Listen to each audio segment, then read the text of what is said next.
ഇന്ത്യയിലെ ആദ്യത്തെ tiger റിസർവായ Jim Corbett national പാർക്കിലേക്ക് ഒരു യാത്ര പോയാലോ?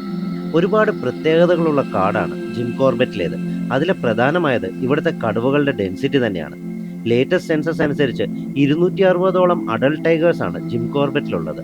കമ്പാരിസന് വേണ്ടി നമ്മുടെ പെരിയാർ ടൈഗർ റിസർവിലെ കണക്കെടുക്കുകയാണെങ്കിൽ അത് 40 കടുവകളിലൊതുങ്ങും. ഇനിയിപ്പം ആനകളുടെ കാര്യം പറയണമെങ്കിൽ 700നും 1100നും ഇടയ്ക്ക് ആനകളാണ് കോർബറ്റിലുള്ളത്. ഇതെല്ലാം 30ഉം 40ഉം ആനകളുടെ വലിയ കൂട്ടമായിട്ടാണ് നടക്കുന്നത്. അതുപോലെ തന്നെ നമ്മുടെ സൗത്ത് ഇന്ത്യൻ കാടുകളിൽ കാണാൻ കഴിയാത്ത ഒരുപാട് മൃഗങ്ങളെയും പക്ഷികളെയും കോർബറ്റിൽ നമുക്ക് കാണാൻ പറ്റും. 3 ദിവസത്തെ പാക്കേജ് ആയിട്ട് കോർബറ്റിലേക്ക് വന്ന നമുക്ക് 3 കടുവകൾ ഉൾപ്പെടെ ഒരുപാട് നല്ല സൈറ്റിങ്സ് കിട്ടിയിട്ടുണ്ട്. ഈ സൈറ്റിങ്സ് എല്ലാം കൂടെ ടൈം ലൈൻ അനുസരിച്ച് ഇടുകയാണെങ്കിൽ വീഡിയോ ഒരുപാട് ലെങ്തി ആയി പോകും. അതുകൊണ്ട് ഈ സഫാരികളെല്ലാം കാച്ചിക്കുറുക്കി ഒരു 3 സഫാരി ആയിട്ടാണ് ഈ വീഡിയോയിൽ ചെയ്തിരിക്കുന്നത്. അപ്പോഴെങ്ങനെയാ, കോർബറ്റിലെ കാണാൻ കാഴ്ചകളിലേക്ക് യാത്ര തുടങ്ങുകയല്ലേ?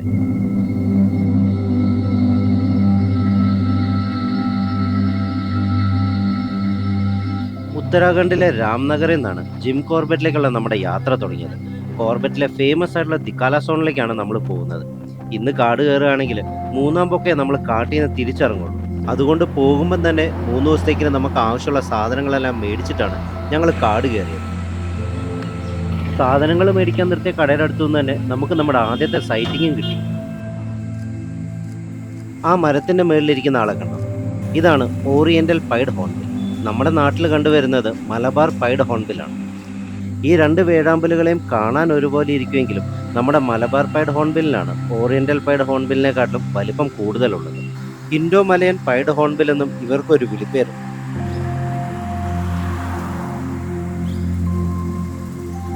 സാധനങ്ങളും വാങ്ങി കൂടെ ബോണസായി കിട്ടിയ വേഴാമ്പലിന്റെ കാഴ്ചകളൊക്കെ കണ്ട് നമ്മൾ ഇനി നേരെ പോകുന്നത് ദിക്കാല സോണിന്റെ എൻട്രി ഗേറ്റായ ദങ്കാരി ഗേറ്റിലേക്കാണ്.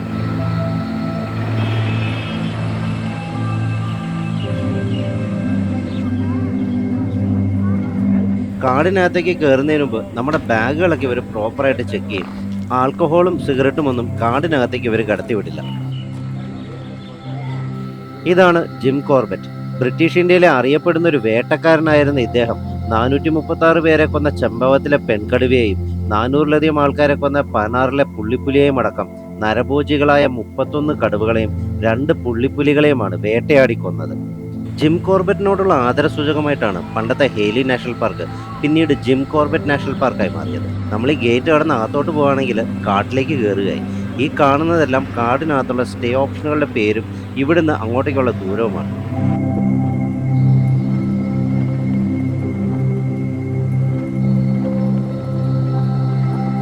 ഇപ്പം നമ്മൾ ഈ പോകുന്ന സ്ഥലം കണ്ടോ? മൊത്തം ഉരുളങ്കല്ലുകളൊക്കെ ആയിട്ട്. ഇതൊരു സീസണൽ റിവറാണ്. വേനൽക്കാലം ആയതുകൊണ്ട് വറ്റി വരണ്ട് കിടക്കുകയാണ്. മഴക്കാലം ആവുകയാണെങ്കിൽ ഇത് മൊത്തം നിറഞ്ഞ് കവിഞ്ഞൊഴുകുകയായിരിക്കും. ഈ റിവർ എന്നിട്ട് ഒഴുകി ചെല്ലുന്നത് കോർബറ്റ് ടൈഗർ റിസർവിന്റെ ജീവനാഡിയായ രാംഗംഗ റിവറിലേക്കാണ്. വരുന്ന വഴിക്കുള്ള ഒരു റിവർ ബെഡിൽ വെച്ചാണ് ഈ കൊമ്പനെ കണ്ടത്. ചെറിയ കൊമ്പുകളാണെങ്കിലും അവനെ കാണാൻ ഒരു ഭംഗിയൊക്കെ ഉണ്ട്. നല്ല സൈസും അതിന് പറ്റിയ പോലെ തലയെടുപ്പും ഒക്കെ ഉള്ള ഒരാന. നമ്മുടെ ജിം കോർബറ്റിലേക്ക് വേനൽക്കാലമായി കഴിയുമ്പം രാജാജി നാഷണൽ പാർക്കിൽ നിന്നും നേപ്പാളിൽ നിന്നുമൊക്കെയാണ് ആനകൾ മൈഗ്രേറ്റ് ചെയ്തു വരുന്നത്.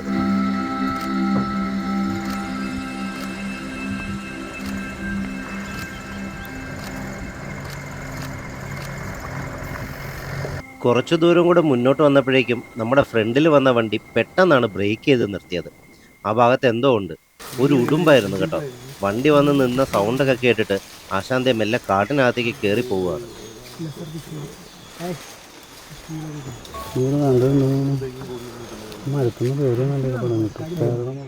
മെയിൻ ഗേറ്റിൽ നിന്ന് ഒരു 3/4 മണിക്കൂർ കൊണ്ട് നമ്മൾ നമ്മുടെ സ്റ്റേയുടെ അടുത്തെത്തി.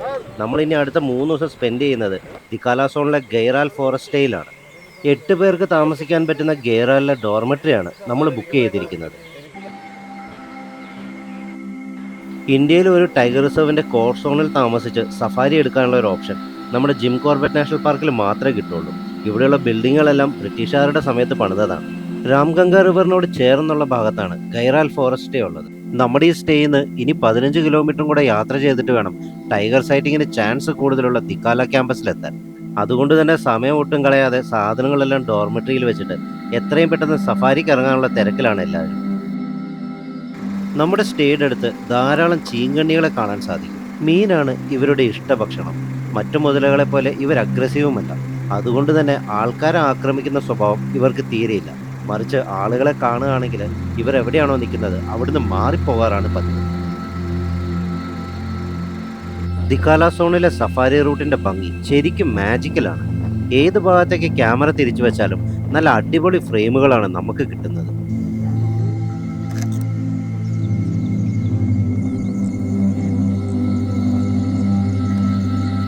ഇതാണ് കലിജ് ഫെസന്റ്.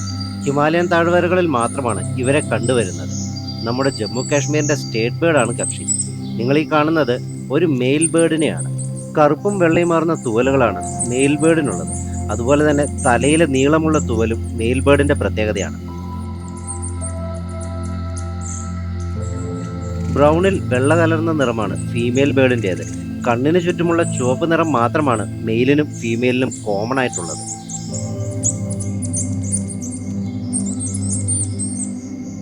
ഇതാണ് റെഡ് ജംഗിൾ ഫൗൾ. വൈകുന്നേരം 3:30 ആയപ്പോഴേക്കും നമ്മൾ ദിക്കാല ക്യാമ്പസിനടുത്തുള്ള ഗ്രാസ് ലാൻഡിൻ്റെ അടുത്തെത്തി. നമ്മളിപ്പോൾ പോകുന്നത് ഇവിടുത്തെ ഒരു ഫേമസ് ടൈഗ്രസ് ആയ ഗ്രാസ് ലാൻഡ് വാലിയുടെ ടെറിട്ടറിയിലൂടെയാണ്. ഗ്രാസ് ലാൻഡിൽ നിന്ന് സാമ്പാർ റോഡിലേക്ക് പോകുന്ന വഴിക്ക് നമുക്ക് ഭാഗ്യമുണ്ടെങ്കിൽ വൈകുന്നേര സമയങ്ങളിൽ ഇതുപോലെ ആനക്കൂട്ടങ്ങൾ രാംഗംഗ റിവർ ക്രോസ് ചെയ്യുന്ന കാഴ്ചയും കാണാൻ പറ്റും. നിങ്ങളൊരു കാര്യം ശ്രദ്ധിച്ചായിരുന്നോ? ആ കൂട്ടത്തിലെ ചെറിയ ആനകളെ നടുക്ക് നിർത്തിയിട്ടാണ് ഇവർ റിവർ ക്രോസ് ചെയ്യുന്നത്. ഈ ഒഴുക്കിൽ പെട്ട് അവർ താഴെ വീഴാതിരിക്കാൻ രണ്ട് സൈഡിലും വലിയ ആനകളിൽ നിന്ന് സപ്പോർട്ട് ചെയ്താണ് കുട്ടി ആനകളെ കൊണ്ട് റിവർ ക്രോസ് ചെയ്യിപ്പിക്കുന്നത്. ഈ കൂട്ടത്തിലെ മുത്തശ്ശി ആനയാണ് ഏറ്റവും പുറകിൽ പോകുന്നത്.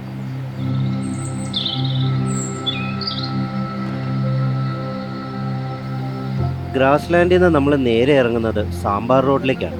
സാമ്പാർ ഡിയറുകളെ കൂടുതലായിട്ട് കാണാൻ പറ്റുന്ന ഒരു ഏരിയ ആയതുകൊണ്ടാണ് ഈ സ്ഥലത്തിന് അങ്ങനെ ഒരു പേര് വന്നത്. നമ്മുടെ നാട്ടിലെ മ്ലാവുകളുടെ കഴുത്തിൽ വട്ടത്തിൽ കാണുന്ന മുറിപ്പാട് ഇവിടുത്തെ മ്ലാവുകൾക്കില്ല. ആ മ്ലാവിൻ്റെ പുറത്തെ മുറിവ് ഒരു മൈന ഇരുന്ന് കുത്തിപ്പറിക്കുന്നത് കണ്ടോ?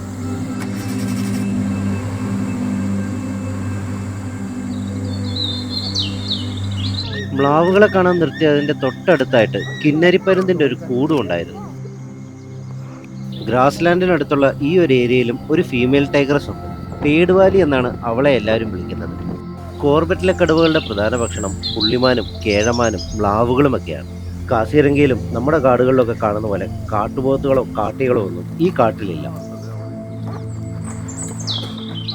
കടുവയ്ക്കായുള്ള തെരച്ചിൽ നമ്മളെ അങ്ങനെ രാംഗംഗ റിവറിന്റെ മറുകരയിലുള്ള പാർവാലി ടൈഗ്രസിന്റെ ടെറിട്ടറിയിലേക്കാണ് എത്തിച്ചത്.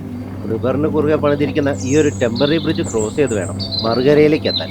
ചെറിയൊരു മഴ പെയ്ത് റിവറിലെ വെള്ളം ഒരല്പം കൂടിയാൽ പോലും ഇതുവഴിയുള്ള സഫാരി ഫോറസ്റ്റ് ഡിപ്പാർട്ട്മെന്റ് ക്യാൻസൽ ചെയ്യും. ഈ കിടക്കുന്ന മുതലിനെ കണ്ടോ? നമ്മുടെ പാർവാലി ടൈഗ്രസിന്റെ സബ്ബഡൽ മെയിൽ കബാണിവൻ.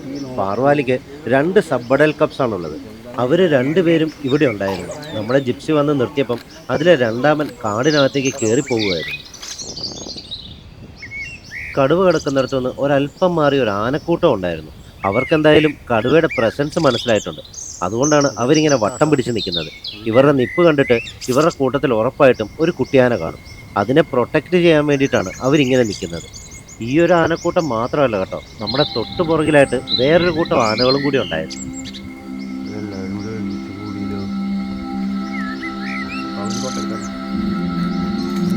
കുറച്ചു നേരം അവിടെ കിടന്ന് ഉറങ്ങിയിട്ട് അവൻ പെട്ടെന്നാണ് എഴുന്നേറ്റ് കാടിനകത്തേക്ക് കയറിപ്പോയത്. അവൻ തിരിച്ച് ഈ ഒരു സ്ഥലത്തേക്ക് തന്നെ വരുമെന്നുള്ള പ്രതീക്ഷയിൽ നമ്മളിവിടെ കാത്തിരിക്കാൻ തീരുമാനിച്ചു. എന്തായാലും അവൻ പ്രതീക്ഷ തെറ്റിച്ചില്ല. കുറച്ച് അപ്പുറത്ത് മാറിയിട്ടാണ് ആശാൻ പ്രത്യക്ഷപ്പെട്ടത്. ദേ വീണ്ടും കിടക്കുന്നു. ഇവന്റെ ചുറ്റും നടക്കുന്നത് ഇവൻ അറിയുന്നുണ്ടോ ആവോ? വലിയൊരു കൂട്ടം പുള്ളിമാനുകൾ അവൻ കിടക്കുന്നിടത്തോട്ടാണ് ഈ ഓടിക്കയറുന്നത്. ഇവരും ഈ ആനകളുമൊക്കെ എന്തിനാണ് ഇങ്ങനെ ഓടി മാറുന്നതെന്ന് കാണണ്ടേ? ഈ വരുന്ന കുങ്കിയാനെ കണ്ടിട്ടാണ് ആ മാനുകളും ആനക്കൂട്ടമൊക്കെ അവിടുന്ന് മാറിയത്. 2018 വരെ ഈ കുങ്കിയാനകളുടെ മേളിൽ കയറിയുള്ള സഫാരിയും അവൈലബിൾ ആയിരുന്നു. പക്ഷേ 2018 ഉത്തരാഖണ്ഡ് ഹൈക്കോർട്ടിന്റെ ഓർഡർ പ്രകാരം ജിം കോർബറ്റിൽ എലിഫന്റ് സഫാരി ബാൻ ചെയ്തു.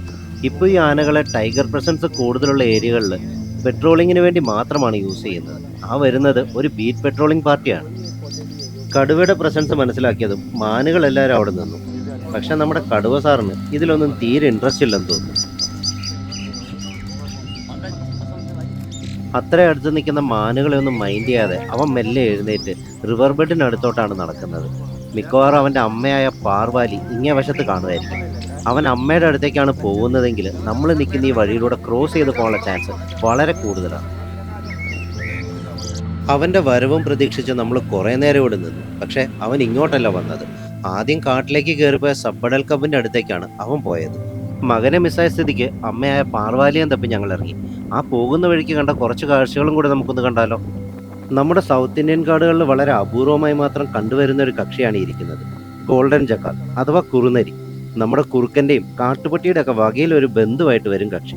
സെൻട്രൽ ഇന്ത്യൻ കാടുകളിലും ഹിമാലയൻ മലനിരകളുടെ താഴ്വരകളിലുമാണ് ഇവരെ കൂടുതലായും കണ്ടുവരുന്നത്.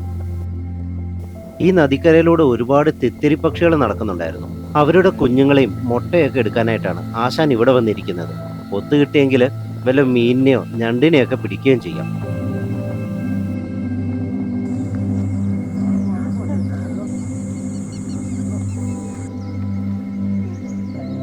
3 ദിവസത്തെ ഈ ഒരു യാത്രയിൽ കോർബറ്റിൽ ഞങ്ങൾ കണ്ട ഏറ്റവും വലിയ ആനക്കൂട്ടമാണിത്. ഈ കൂട്ടത്തിൽ നല്ല ഭംഗിയുള്ള ഒരു കൊമ്പനാനയും ഉണ്ടായിരുന്നു. സാധാരണ മീറ്റിംഗ് പീരീഡ് ആകുമ്പോഴാണ് കൊമ്പനാനകൾ ഇതുപോലെ ആനക്കൂട്ടത്തിൻ്റെ കൂടെ കൂടുന്നത്. മീറ്റിംഗ് പീരീഡ് കഴിയുകയാണെങ്കിൽ ഇവർ ഈ കൂട്ടം വിട്ട് പോവുകയും ചെയ്യും. അതുപോലെ തന്നെയാണ് കുട്ടിക്കൊമ്പന്മാരുടെ അവസ്ഥയും. 5 or 6 വയസ്സായി മതപ്പാടാകുന്ന സമയമാകുമ്പോൾ കൂട്ടത്തിലുള്ള പിടിയാനകൾ തന്നെ അവരെ ഗ്രൂപ്പിൽ നിന്നും കുത്തി ഓടിക്കാറാണ് പതിവ്. സ്വന്തം ഗ്രൂപ്പിലെ ഫീമെയിലുകളുമായിട്ട് മീറ്റ് ചെയ്യാതിരിക്കാനാണ് അവരിങ്ങനെ ചെയ്യുന്നത്. ഇവിടെ വെച്ച് തന്നെ നമ്മൾ 3 ടൈപ്പ് കിങ് ഫിഷറുകളെയും കണ്ടു. ഈ ഇരിക്കുന്നത് കോമൺ കിങ് ഫിഷറാണ്. ഇതാണ് വൈറ്റ് ത്രോട്ടഡ് കിങ് ഫിഷർ. ഈ ഇരിക്കുന്നതാണ് പൈഡ് കിങ് ഫിഷർ. വൈകുന്നേരം ഒരു 6 മണിയായപ്പോഴേക്കും നമ്മൾ നമ്മുടെ ഫോറസ്റ്റ് കോട്ടേജിലേക്ക് തിരിച്ചു. 7 മണിക്ക് മുമ്പ് നമുക്ക് അവിടെ എത്തണം. ഈ പോകുന്ന വഴിക്കും കാടായതുകൊണ്ട് എന്തെങ്കിലുമൊക്കെ കാഴ്ചകൾ കിട്ടുമെന്നുള്ള പ്രതീക്ഷയിലാണ് നമ്മൾ മുന്നോട്ട് പോകുന്നത്. അധിക ദൂരം മുന്നോട്ട് പോകേണ്ട വന്നില്ല. അതിനു മുമ്പ് തന്നെ നമുക്കിത് അടുത്ത സൈറ്റിംഗ് കിട്ടി. 3 കുറുനരികൾ റോഡിൽ നിൽക്കുന്നുണ്ടോ? ആ ഫ്രണ്ടിൽ വരുന്നവനാണ് ഈ കൂട്ടത്തിൽ ആൽഫ എന്ന് തോന്നുന്നു. ബാക്കി 2 പേരും അവനെ ഫോളോ ചെയ്ത് വരുന്നുണ്ട്. പക്ഷെ അവർക്ക് വണ്ടി കണ്ടിട്ട് ചെറിയ പേടിയുണ്ടെന്ന് തോന്നുന്നു. ഒരാൾ നിന്ന് ആ ലെഫ്റ്റിലോട്ട് നോക്കുന്നത് കണ്ടോ? ഇതിപ്പോൾ 2 പേരും നിന്നു. റോഡിൽ കിടക്കുന്ന വെള്ളം കുടിക്കാനാണെന്ന് തോന്നുന്നു 3 പേരും കൂടെ വന്നത്. എന്തായാലും വണ്ടി കണ്ടപ്പം 2 പേര് പേടിച്ച് കാടിനകത്തേക്ക് കയറിപ്പോയി. കൂടെയുള്ളവർ കാട്ടിലേക്ക് കയറിപ്പോയെന്ന് മനസ്സിലാക്കിയതും അവനും മെല്ലെ തിരിച്ചു പോവുകയാണ്. കുറച്ചുകൂടെ മുന്നോട്ട് വന്നപ്പോൾ ദേ ഒരു കേഴമാൻ നിൽക്കുന്നു. സാധാരണ ചെറിയൊരൊച്ച കേട്ടാൽ പോലും ഓടി ഒളിക്കുന്ന കക്ഷികളാണ് ഇവർ. ഇവിടെ ഈ സഫാരി ജീപ്പൊക്കെ കണ്ട് ശീലമായതുകൊണ്ടായിരിക്കാം ഇവരിങ്ങനെ ധൈര്യമായിട്ട് നിൽക്കുന്നത്. അതുകൊണ്ട് നമുക്ക് കുറേ ഫോട്ടോസും വീഡിയോസൊക്കെ എടുക്കാൻ പറ്റി.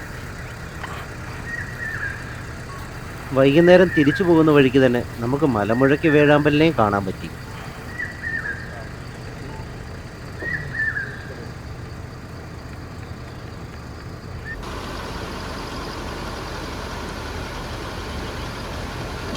ഇവിടെ താമസിച്ച 3 ദിവസവും ഈ നൂഡിൽസ് ആയിരുന്നു ഞങ്ങളുടെ ഡിന്നറിന്. ഇവിടെ ഒരു റെസ്റ്റോറൻ്റ് ഒക്കെ ഉണ്ട്. പക്ഷേ അവിടെ ചപ്പാത്തിക്കും വെജിറ്റബിൾ കറിക്കും ഒരാൾക്ക് 400 രൂപയാണ് ഇവർ പറഞ്ഞത്. അത്രയും ലാവിഷാകണ്ടെന്ന് വിചാരിച്ച് ഞങ്ങൾ ഈ കപ്പ് നൂഡിൽസിലങ്ങ് ഒതുക്കി. മറ്റൊരു കാര്യം പറയണോ? ഈ ചൂടാക്കാനുള്ള വെള്ളം ഞങ്ങൾ മേടിച്ചുകൊണ്ട് വന്നതാണ്. അതൊന്ന് ചൂടാക്കി തരാനായിട്ട് അവർ മേടിച്ചത് 40 രൂപയാണ്.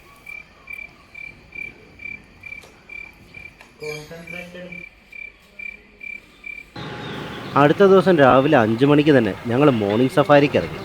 ഇവിടെ സൺറൈസ് ടൈമിങ് നേരത്തെ ആയതുകൊണ്ട് നമ്മുടെ നാട്ടിൽ 7 മണിക്ക് കിട്ടുന്ന ഒരു ലൈറ്റിംഗ് ഒക്കെയാണ് ഇവിടെ ഒരു 5-5:30 ആകുമ്പോൾ കിട്ടുന്നത്. രാവിലത്തെ ഗോൾഡൻ ലൈറ്റിൽ അനിമൽസിനെ കാണാൻ ഒരു പ്രത്യേക ഭംഗിയാണ്.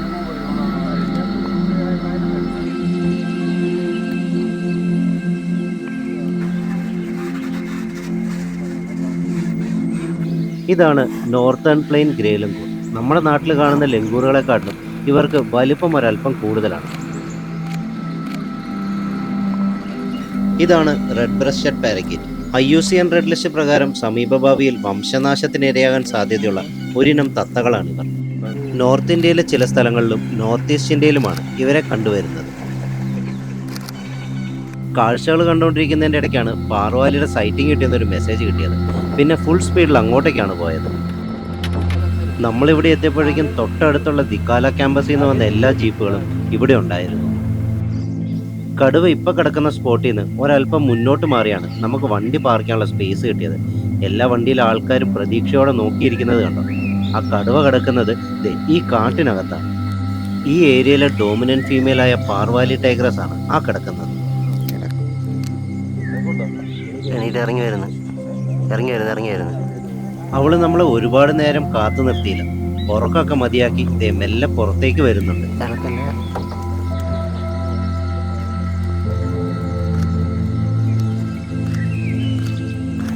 എന്തൊരു നിപ്പാണല്ലേ!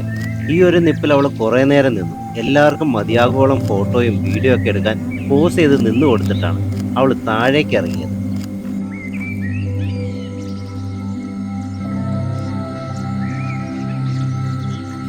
നേരെ താഴോട്ട് ഇറങ്ങി വന്നവള് ഇപ്പൊ ദേ മെല്ലെ റൈറ്റ് സൈഡിലേക്ക് തിരിയുന്നു. ഇവിളി വരുന്ന കയറുന്നത് നമ്മുടെ ജിപ്സി നിൽക്കുന്ന ആ ഒരു ഏരിയയിലേക്കാണ്. നമ്മുടെ വണ്ടിയുടെ ഫ്രണ്ടിലെങ്ങാനുമാണ് വന്നിരിക്കുന്നതെങ്കിൽ നമുക്ക് നല്ല അടിപൊളി ഫോട്ടോസും വീഡിയോസും ഒക്കെ കിട്ടും. എന്തായാലും വണ്ടി ഫ്രണ്ടിലോട്ട് മാറ്റിയിട്ടത് നമുക്ക് ഭാഗ്യമായി. പാർവാലിയുടെ മുൻകാലുകളിലേക്ക് ഒന്ന് ശ്രദ്ധിച്ചു നോക്കിക്കേ. ആ തെളിഞ്ഞു വരുന്ന മസിൽസ് നമുക്ക് നല്ല ക്ലിയർ ആയിട്ട് കാണാൻ പറ്റും. ഒരു കടുവ അടിക്കുന്ന അടിയുടെ ശക്തി എന്ന് പറയുന്നത് 10,000 പൗണ്ടോളം വരും. അതായത് 4,000 പൗണ്ട് പെർ സെക്കൻഡ്. അതാണ് സ്പീഡിലടിക്കുമ്പം ആ അടിയുടെ ഫോഴ്സ് വരുന്നത്. അതുപോലെ ഒരു കടുവയുടെ ബൈറ്റ് ഫോഴ്സ് എന്ന് പറയുന്നത് 10,050 പൗണ്ട് പെർ സ്ക്വയർ ഇഞ്ചാണ്. ഇനി നിങ്ങളൊന്ന് ആലോചിച്ച് നോക്കിയേ, ഒരു കടുവയുടെ ഫ്രണ്ടിൽ നിങ്ങൾ പെട്ടെങ്കിൽ എന്തായിരിക്കും അവസ്ഥ എന്ന്. അവളുടെ വിഷ്വൽസ് എടുത്തുകൊണ്ട് ഫോറസ്റ്റ് ഡിപ്പാർട്ട്മെന്റിന്റെ ഡ്രോൺ മുകളിൽ പറക്കുന്നുണ്ട്. അതാണ് അവൾ ഇടയ്ക്ക് മുകളിലേക്ക് നോക്കുന്നത്. നമ്മൾ ആഗ്രഹിച്ചതുപോലെ അവള് നമ്മുടെ വണ്ടിയുടെ നേരെയാണ് വന്ന് കിടന്നത്.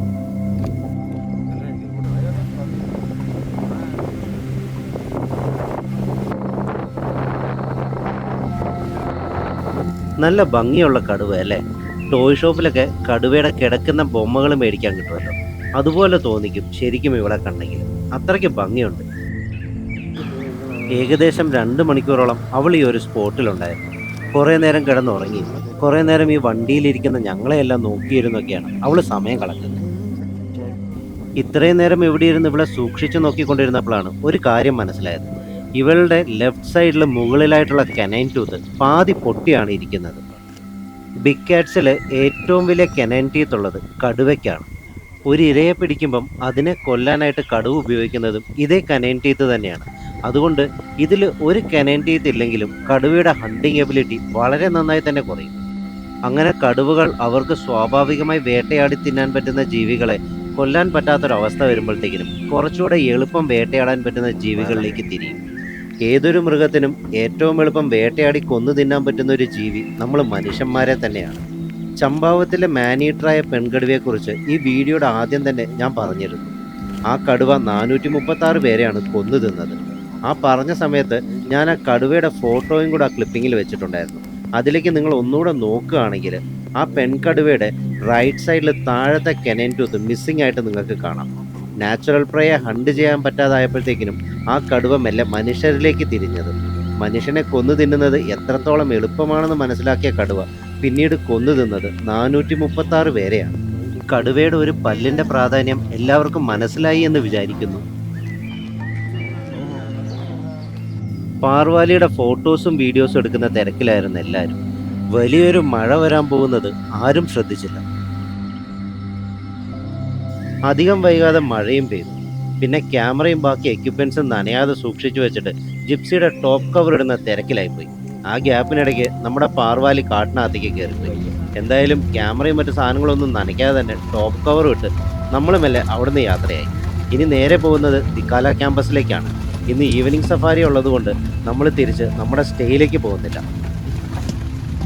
വരുന്ന വഴിക്ക് കണ്ട കാഴ്ചയാണ് കുറച്ച് പേര് മഴ നനഞ്ഞിരിക്കുന്നു. പ്ലം ഹെഡഡ് പാരക്കേറ്റും ബ്ലൂ ടൈൽഡ് ബീറ്ററും ഒക്കെയാണ് ഈ ഇരിക്കുന്നത്.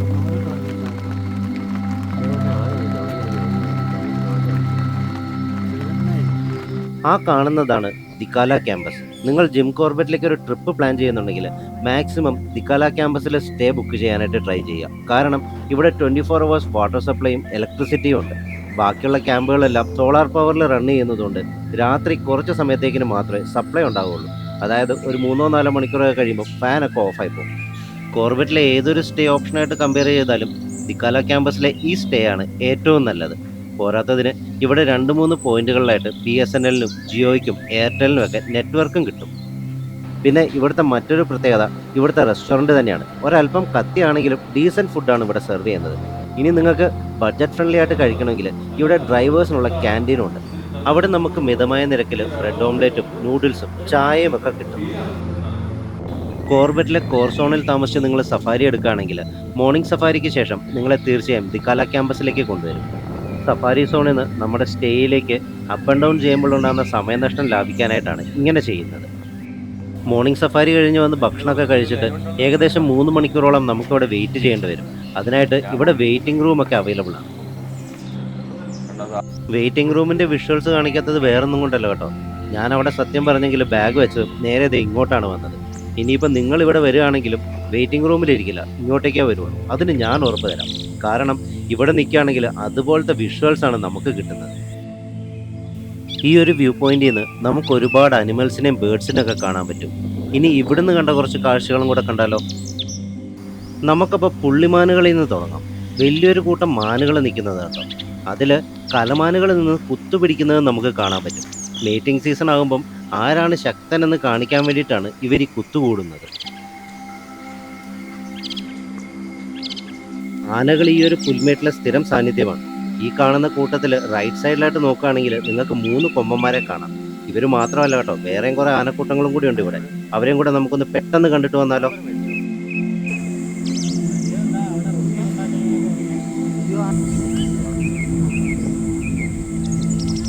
രണ്ട് ഗോൾഡൻ ജാക്കാൾസ് രാംഗംഗ റിവർ ക്രോസ് ചെയ്യുന്നത് കണ്ടോ?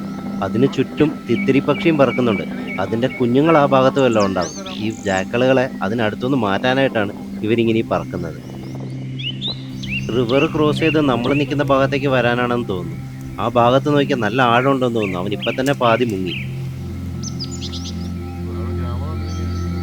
നദിയിൽ നല്ല ഒഴുക്കുണ്ട്. കാണുമ്പം അവനിങ്ങനെ ഒഴുകി പോവുകയാണെന്ന് തോന്നുകയാണെങ്കിലും ഈ ഒഴുക്കൊന്നും ഇവർക്ക് വലിയ പ്രശ്നമല്ല. ഇവനിപ്പോൾ കണ്ടോണം അപ്പുറത്തെ സൈഡിൽ നീന്തി വന്ന് കയറുന്നത് നമുക്ക് കാണാം. രണ്ടാമത്തെ ആളും ദേ ഇപ്പോൾ വെള്ളത്തിലോട്ട് ഇറങ്ങിയിട്ടുണ്ട്. ആദ്യം ഇറങ്ങിയ ആള് ഇപ്പം ഈ തിട്ടയുടെ അടുത്ത് എവിടെയെങ്കിലുമൊക്കെ വന്ന് കയറും. ദേ അവൻ മേളിലേക്ക് വന്ന് കയറി. ഇവൻ്റെ ചുറ്റും ആ തിത്തിരി പക്ഷി ഇപ്പോഴും ഉണ്ട് കേട്ടോ. തിത്തിരി പക്ഷികൾ സാധാരണ അവരുടെ കുഞ്ഞുങ്ങളെ രക്ഷിക്കാനാണ് ഇങ്ങനെ ചെയ്യുന്നതെന്ന് പറഞ്ഞില്ലേ? അതിൻ്റെ കുഞ്ഞുങ്ങൾ ഈ ഭാഗത്ത് എവിടെയെങ്കിലും ഉണ്ടെങ്കിൽ ഇതുപോലെ പ്രെഡേറ്റേഴ്സ് ആ ഭാഗത്തേക്ക് വരുമ്പം അത് ആ കുഞ്ഞിനെ കാണുന്നതിന് മുമ്പ് പക്ഷി ഇവരുടെ ചുറ്റും പറക്കും. അപ്പം ഈ പ്രെഡേറ്റർ കുഞ്ഞിനെ തപ്പാതെ ഈ പക്ഷിയുടെ പുറകെ പോകും. അങ്ങനെ ഡൈവേർഷൻ ക്രിയേറ്റ് ചെയ്തിട്ടാണ് തിത്തിരി പക്ഷികൾ അവരുടെ കുഞ്ഞുങ്ങളെ രക്ഷിക്കുന്നത്. രണ്ടാമത്തെ ആൾ മേളിലേക്ക് വന്ന് കയറി. രണ്ടുപേരും നമ്മൾ നിൽക്കുന്ന സൈഡിലേക്ക് എത്തി. ആ പുറകെ വരുന്നവൻ ആരെയാ നോക്കി നിൽക്കുന്നതെന്ന് കാണണോ? നമ്മൾ നിൽക്കുന്നതിൻ്റെ തൊട്ട് താഴെ കുറച്ച് പുള്ളിമാനുകൾ നിൽക്കുന്നുണ്ടായിരുന്നു. ഈ വരുന്ന കുറുനരികളെ അവർ കണ്ടിട്ടുണ്ട്. അവരിത് അലേർട്ടായിട്ടാണ് നിൽക്കുന്നത്. ഒരു ഹണ്ട് നടക്കുമെന്ന് ചെറിയൊരു പ്രതീക്ഷ നമുക്കുണ്ടായിരുന്നു. പക്ഷേ കുറുനരികളുടെ പ്ലാൻ വേറെ എന്തായിരുന്നു. അവർ ഈ മാനുകളെ മൈൻഡ് പോലും ചെയ്യാതെ നേരെ അതിൻ്റെ സൈഡിലൂടെ അങ്ങ് നടന്നു. ഇനി കുറച്ച് ബേർഡ്സിനെ കണ്ടാലോ? ഇതാണ് ഇന്ത്യൻ ഗ്രേ ഹോൺബിൽ. ഈ ഒരു ട്രിപ്പിൽ ഇവനെയും കൂടെ കൂട്ടി നമ്മൾ 3 തരം വേഴാമ്പലുകളെയാണ് കണ്ടത്.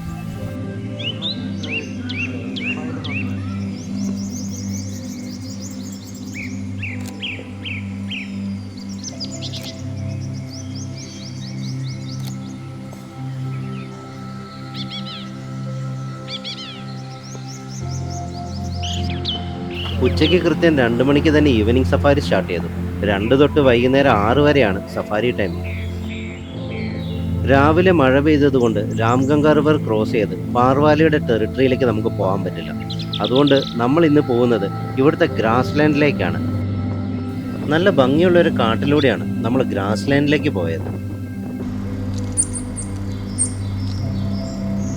ഈ ഇരിക്കുന്ന കുരങ്ങനെ കണ്ടോ? ഇതാണ് ഇൻഡോ ചൈനീസ് റീസസ് മക്കാവ്. ഈ പാവം കുരങ്ങന്മാരെയാണ് ബയോമെഡിക്കൽ റിസർച്ചുകൾക്ക് വേണ്ടി ഏറ്റവും കൂടുതൽ ഉപയോഗിച്ചിട്ടുള്ളത്.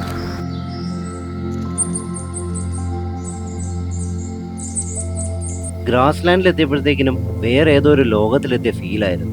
ഈ ഒരു സ്ഥലത്ത് വെച്ച് അനിമൽ സൈറ്റിംഗ് കിട്ടുകയാണെങ്കിൽ നല്ല അടിപൊളി ഫോട്ടോസും വീഡിയോസും ഒക്കെ എടുക്കാൻ പറ്റും. ഈ ഗ്രാസ് ലാൻഡിൽ ഒരു ഡോമിനന്റ് ടൈഗർ ഉണ്ടായിരുന്നു, റോമിയോ. ഈ കഴിഞ്ഞ ഏപ്രിലിൽ ഈ കാണുന്ന ഗ്രാസ് ലാൻഡിന് വേണ്ടി ഉണ്ടായ ടെറിട്ടറി ഫൈറ്റിൽ റോമിയോ ജയിച്ചെങ്കിലും അവന് ഗുരുതരമായ പരിക്കുകൾ പറ്റിയിരുന്നു. ശേഷം ഫോറസ്റ്റ് ഡിപ്പാർട്ട്മെൻറ്റ് അവനെ ട്രാങ്കുലൈസ് ചെയ്ത് ട്രീറ്റ്മെൻ്റ് ഒക്കെ തുടങ്ങിയെങ്കിലും ഒരാഴ്ചയ്ക്ക് ശേഷം അവൻ മരണമടയുകയായിരുന്നു. ഏപ്രിൽ 11, 2025 അവൻ മരിക്കുന്നത്. ഈ ടെറിട്ടറി ഇപ്പോൾ ഭരിക്കുന്നത് അവൻ്റെ മേറ്റിംഗ് പെയറുകളിൽ ഒരാളായ ഗ്രാസ്ലാൻഡ് വാലിയാണ്. ഗ്രാസ്ലാൻഡ് വാലിക്ക് ഇപ്പം 3 കപ്സുമുണ്ട്.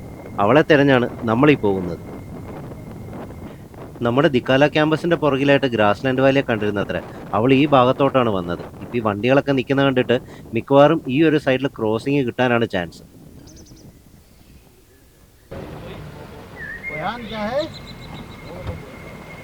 പെട്ടെന്ന് കാണൂല്ലോ. നമ്മുടെ റൈറ്റ് സൈഡിൽ കാണുന്ന ഗ്രാസ് ലാൻഡിൽ നിന്ന് അവൾ നടന്നു കയറി വരുന്ന ഇവർ കണ്ടെന്നാണ് പറയുന്നത്. എല്ലാം അപ്രതീക്ഷിതമായിട്ടായിരുന്നു. അവൾ പെട്ടെന്നാണ് ആ ജിപ്സികളുടെ മുമ്പിലൂടെ ക്രോസ് ചെയ്ത് ഈ ഒരു ഭാഗത്തേക്ക് കയറി വന്നത്. ഫ്രണ്ടിൽ മൊത്തം വണ്ടികളായിരുന്നത് കൊണ്ട് നമുക്ക് ആ ഒരു വിഷ്വൽ എടുക്കാൻ പറ്റിയില്ല.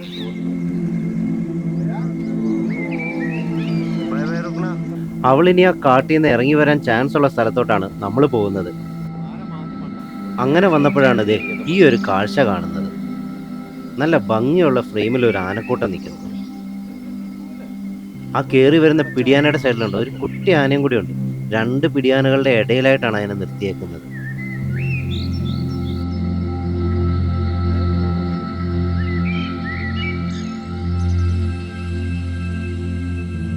നമ്മൾ ഇവരെയും കണ്ട് നിൽക്കുകയാണെങ്കിൽ ഗ്രാസ് ലാൻഡ് വാലി അവളുടെ പാട്ടിന് പോകുന്നുള്ള ഒരു തോന്നൽ വന്നതുകൊണ്ട് ഞങ്ങൾ വേഗം തന്നെ ഇവിടുന്ന് അങ്ങ് സ്ഥലം വിട്ടു. ഇനി കടുവയ്ക്കായിട്ടുള്ള കാത്തിരിപ്പാണ്. അവൾ ഇറങ്ങി വരാൻ ചാൻസ് ഉള്ള എല്ലാ വഴികളിലും ഇതുപോലെ ആൾക്കാർ അവളെയും കാത്തിരിപ്പുണ്ട്. അവളെയും കാത്ത് കുറേ നേരം നമ്മൾ അവിടെ നിന്നെങ്കിലും അവളുടെ ഒരനക്കവും ഇല്ലായിരുന്നു. 7 മണിക്ക് മുമ്പ് നമുക്ക് നമ്മുടെ സ്റ്റേയിലെത്തുകയും വേണം. അതുകൊണ്ട് ഞങ്ങളും എല്ലാം അവിടെ നിന്ന് ഇറങ്ങി. അങ്ങനെ വരുന്ന വഴിക്കാണ് ഈ ഒരു കാഴ്ച കണ്ടത്. ഒരു മരത്തിൽ ഇഷ്ടം പോലെ തൂക്കണാങ്കുരുവികൾ കൂട് കൂട്ടുന്ന തിരക്കിലാണ്. തൂക്കണാങ്കുരുവികൾ കൂടുണ്ടാക്കുന്നതിൻ്റെ പുറകിലെ കഥ അറിയുന്നു. പായാവീവർ എന്നറിയപ്പെടുന്ന തൂക്കണാങ്കുരുവികളിലെ മീറ്റിംഗ് മെയിലുകളാണ് ഇതുപോലെ കൂടുകൾ ഉണ്ടാക്കുന്നത്. ഇവരൊരു കൂടുണ്ടാക്കി അതിൻ്റെ പണി മുഴുവൻ തീരുമ്പോഴത്തേക്കിനും പെൺകുരുവി ആ കൂട് ഇൻസ്പെക്ട് ചെയ്യാനായിട്ട് വരും. പെൺകുരുവി ആ കൂട് ഇൻസ്പെക്ട് ചെയ്ത് അതിന് ആ കൂട് ഇഷ്ടപ്പെട്ടെങ്കിൽ അവൾ ആ കൂട്ടിനകത്തേക്ക് കയറും.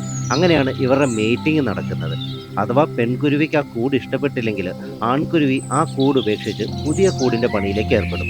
അതുകൊണ്ടാണ് ഒരു മരത്തിൽ തന്നെ ഒരുപാട് കൂടുകൾ നമുക്ക് കാണാൻ പറ്റുന്നത്. കടുവയിൽ തുടങ്ങിയ നമ്മുടെ കോർബറ്റ് യാത്ര പായാവീവറിലെത്തിയപ്പോൾ അവസാനിക്കുകയാണ്. വീഡിയോ എല്ലാവർക്കും ഇഷ്ടപ്പെട്ടു എന്ന് വിചാരിക്കുന്നു. വീഡിയോയെക്കുറിച്ചുള്ള നിങ്ങളുടെ അഭിപ്രായങ്ങൾ കമൻറ്റ് സെക്ഷനിൽ രേഖപ്പെടുത്തുക. വീഡിയോ ഇഷ്ടപ്പെട്ടെങ്കിൽ യാത്രയെ സ്നേഹിക്കുന്ന നിങ്ങളുടെ സുഹൃത്തുക്കളുമായി തീർച്ചയായും ഷെയർ ചെയ്യുക. അടുത്ത വീഡിയോയിൽ മറ്റൊരു സ്ഥലവുമായി വീണ്ടും കാണാം. Till then bye bye.